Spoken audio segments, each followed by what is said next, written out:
Olá, eu sou a Mídia e vou apresentar o trabalho de graduação desenvolvido como pré-requisito para o término do curso de Gestão Empresarial. O meu professor orientador é o professor Rogério Antônio Alves. O trabalho é uma elaboração de um plano de negócios para uma empresa de panificação no município de Elias Fausto. Esta apresentação está dividida em 6 partes, sendo elas introdução, fundamentação teórica, percurso metodológico, apresentação das análises dos dados de pesquisa, considerações finais e bibliografia. O objetivo geral deste trabalho é elaborar um plano de negócios para a microempresa fictícia Dádiva Pães e Cucas. O plano de negócios é um documento que contém todos os detalhes da empresa desde a sua criação. A empresa de questão, Dádiva Pães e Cucas, é um negócio do mercado de panificação que foca na comercialização dos pães caseiros feitos com fermento naturais, que eram servidos nas mesas de antigamente. O problema de pesquisa é: a implantação do negócio da empresa Dádiva é viável?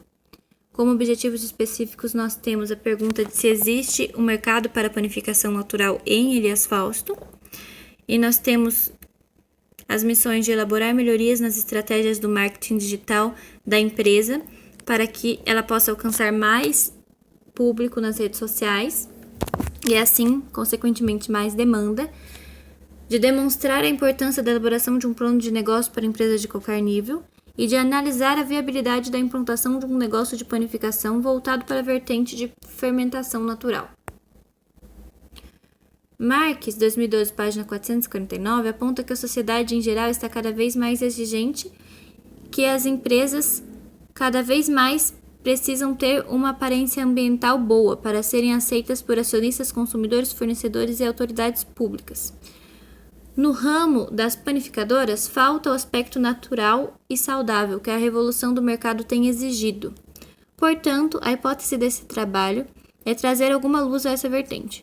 Como justificativa, podemos apontar que Elias Fausto é uma cidade pequena do estado de São Paulo, com algumas panificadoras registradas, que atendem a população de aproximadamente 18 mil pessoas e que ainda tem o seu portfólio de produto pouco diversificados com relação aos produtos naturais.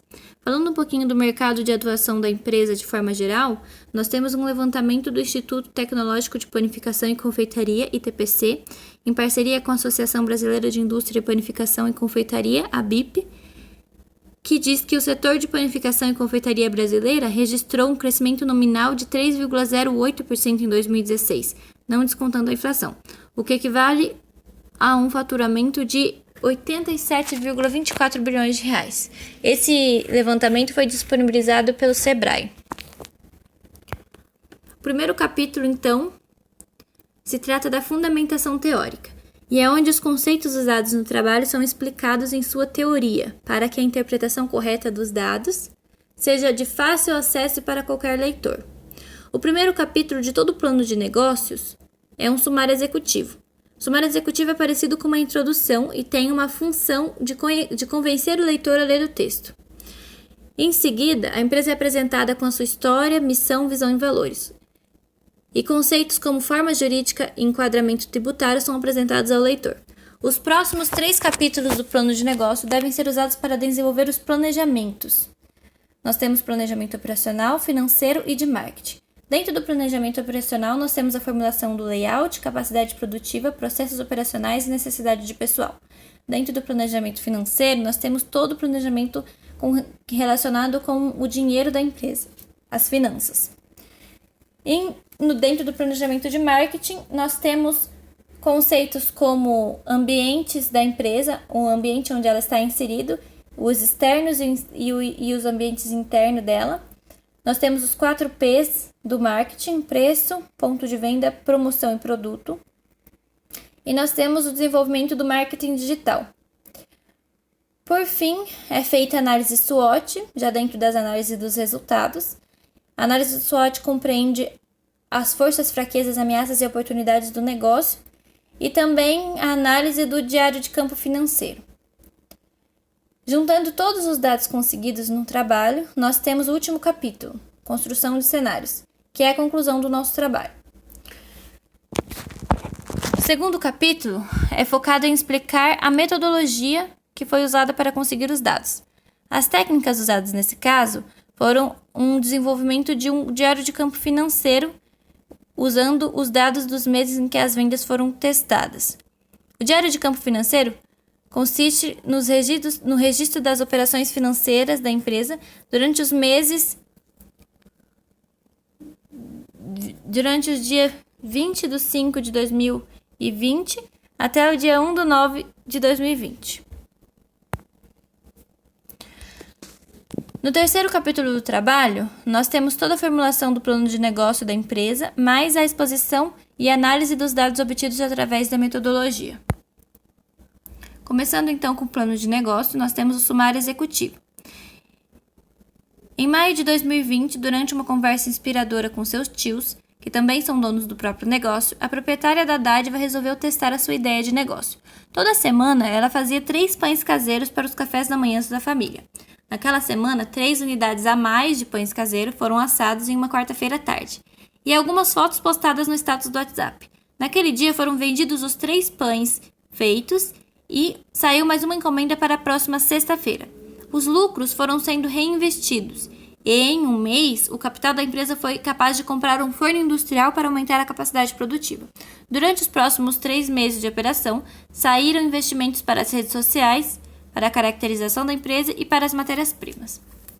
Falando um pouquinho do negócio em si, a Dádiva Pães e Cucas, então, é uma empresa do setor alimentício que produz massas caseiras com fermento natural de batata, que é um estilo de fermentação mais lenta e que usa menos conservantes que os habituais fermentos biológicos de padaria. O carro-chefe da empresa são os pães tradicionais, que assumem muitos sabores diferentes a serem escolhidos pelos clientes. O público-alvo se resume a homens e mulheres maiores de 16 anos que moram na cidade de Arias Falso, São Paulo.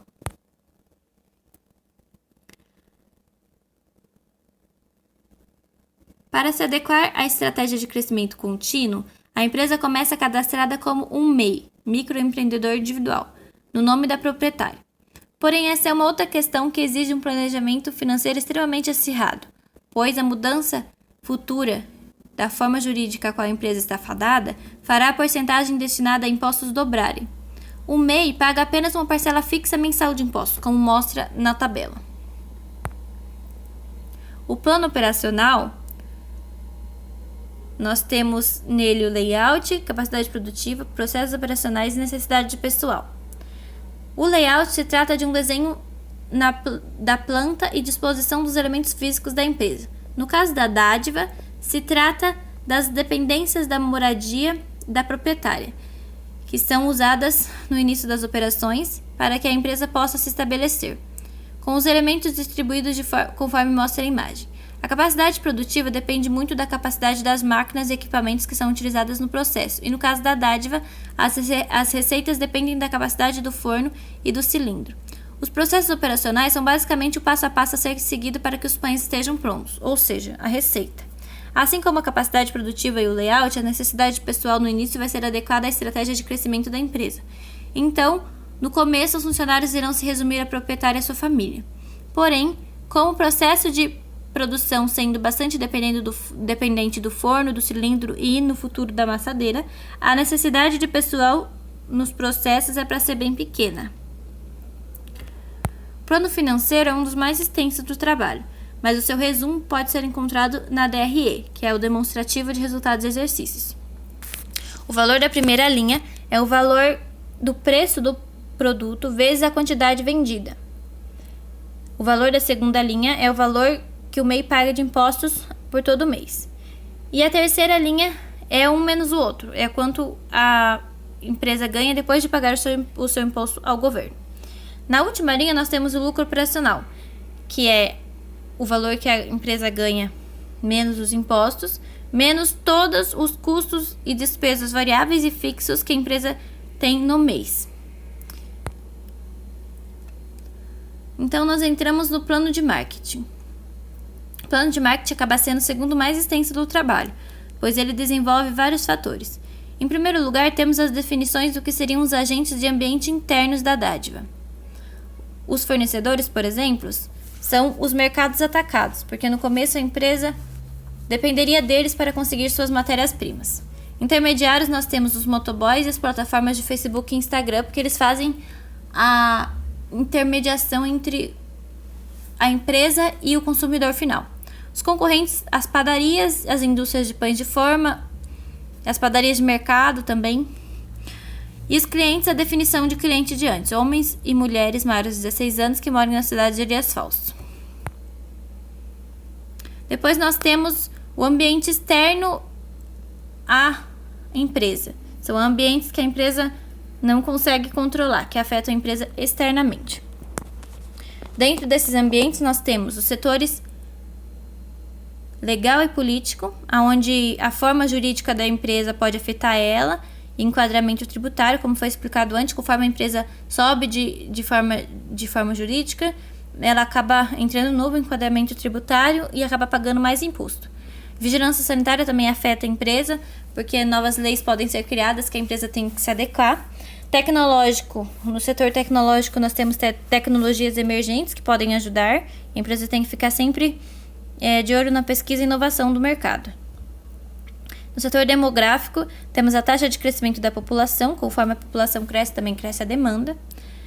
No setor cultural e social, nós temos a tendência do estilo de vida. Conforme os gostos da população mudam, as preferências também podem mudar pelo produto.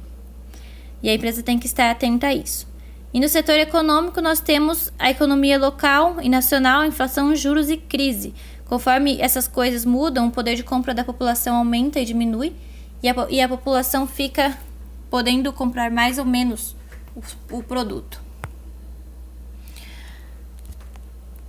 A empresa dádiva poderia enxergar as suas operações de dois pontos de vista. O ponto de vista da visão míope enxerga as operações apenas como vendendo o produto em si. E na visão estratégica, ela enxerga o valor que aquilo representa para o cliente. O produto poderia ser entendido apenas como pães, mas na verdade ele pode significar saúde para o cliente, porque é um produto mais natural. Poderia lembrar dos cafés da manhã da vovó, de antigamente. Poderia dar saudade, poderia servir como presente para dar para alguém, poderia ter o valor de um sabor melhor ou de afeto. Então, entrando nos 4 P's do marketing, nós apresentamos agora o produto em si, os pães. No caso, focando nos pães porque são um carro-chefe, mas ainda tem as cucas, os pães doces e os grússules. Os pães, carro-chefe, podem ser os tradicionais e aqueles com alguns sabores embutidos, que são as frutas naturais que são embutidos na massa do pão antes de ele ser feito. Em seguida, nós temos o preço, e dentro da formulação do preço, as porcentagens destinadas a custo da receita, embalagem, mão de obra, gás, comercialização, transporte e o que sobra de lucro para a empresa dentro do valor de cada pão. Em seguida, nós temos o ponto de venda e a promoção, os últimos 2 P's dos 4 P's. O ponto de venda está interligado com a promoção, pois os 2 itens são desenvolvidos de forma online. As publicações impulsionadas nas redes sociais são as principais formas de promoção da empresa, e o cliente encontra o produto na internet. Então, este é um ponto de venda, já que a casa mesmo é usada apenas para a produção. Por último, dentro do plano de marketing, nós temos o marketing digital. O marketing digital, então, compreende o uso das ferramentas de impulsionamento disponíveis nas redes sociais. Quando encontramos, por exemplo, anúncios patrocinados nas nossas timelines no Facebook ou Instagram, é porque aquela empresa pagou, ou alguém pagou, para a plataforma para aquilo aparecer ao seu público-alvo. E você foi identificado como um público-alvo. Esta é a principal estratégia em que a empresa está apostando para conseguir as suas vendas. Então, agora nós vamos entrar nas análises de resultado. Primeiro temos a análise SWOT. Dentro da análise SWOT, começando a falar pelas forças, nós temos que as forças nunca devem ser consideradas como eternas. Então, elas foram identificadas, mas elas devem ser trabalhadas para mantê-las, né? A gente deve ser sempre como ainda forças, porque se apenas atingi-las, transformar as oportunidades em forças e deixá-las lá, elas podem deixar de ser forças e você não souber. Ela tem que estar sempre sendo acompanhada. As oportunidades são o que o próprio nome sugere, ocasião favorável para o crescimento da empresa. Elas sempre vão estar no mercado, elas devem ser identificadas e devem ser usadas, devem ser financiadas no momento certo, devem ser sempre planejadas. As fraquezas e ameaças devem ser trabalhadas para que se tornem oportunidades e forças no futuro. Todas elas devem ser pensadas dessa forma. O ponto máximo que elas podem atingir são as forças e a partir daí você deve mantê-las. Nunca vai ficar 100%, mas deve estar sempre trabalhando para melhorar elas. Cada um desses pontos foram desenvolvidos unicamente, individualmente no trabalho, mas aqui vai ficar muita coisa para colocar de uma vez só. Em seguida, nós temos as análises do diário de campo financeiro. Nele, podemos observar que existe um pico de demanda pelos pães no finais de semana. Aqui no mês de maio, a gente pode observar isso nas cucas, principalmente. Os doces costumam ter mais esse pico de demanda nos finais de semana.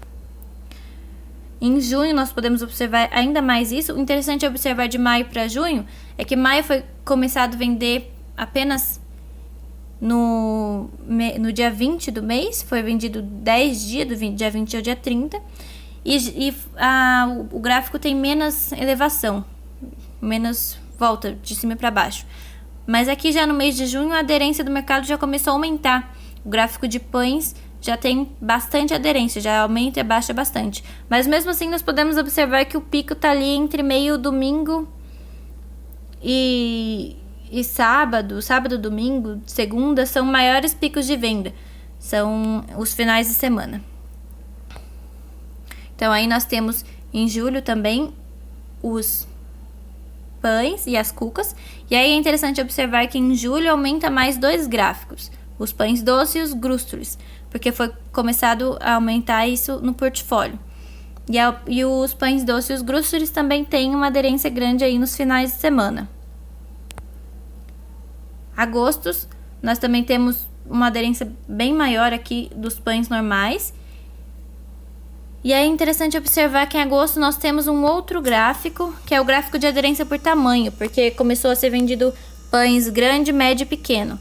Então aí nós temos essa aderência do mercado pelas diferenças de tamanho dos pães. Cada tamanho de pão vendia por um preço diferente. No começo do mês eles ainda não tinham acostumado os clientes. Aí era vendido apenas o grande, que era vendido antes. Então, conforme o mês foi passando, eles foram diversificando. E houve vendas aí entre meio os médios e os pequenos, né? E terminou o mês com tendo maior aderência pelo tamanho médio. Interessante observar também que durante os meses de maio e junho, os pães estavam sendo encomendados via WhatsApp. E nos meses de julho e agosto, eles estavam sendo vendidos de porta em porta.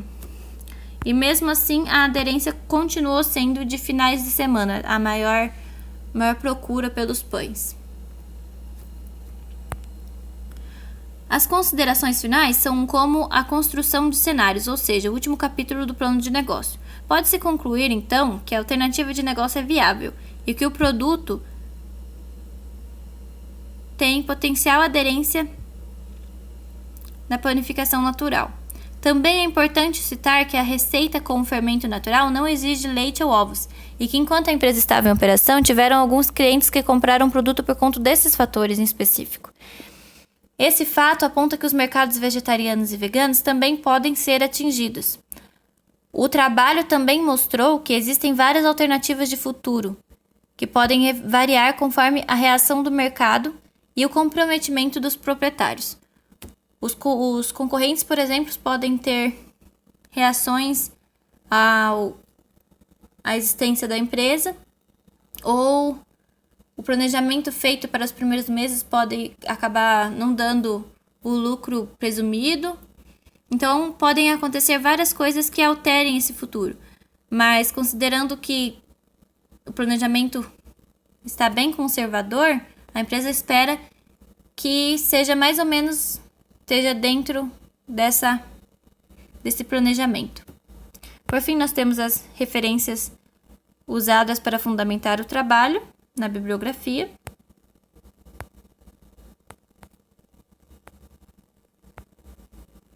E meu agradecimento a todos pela atenção.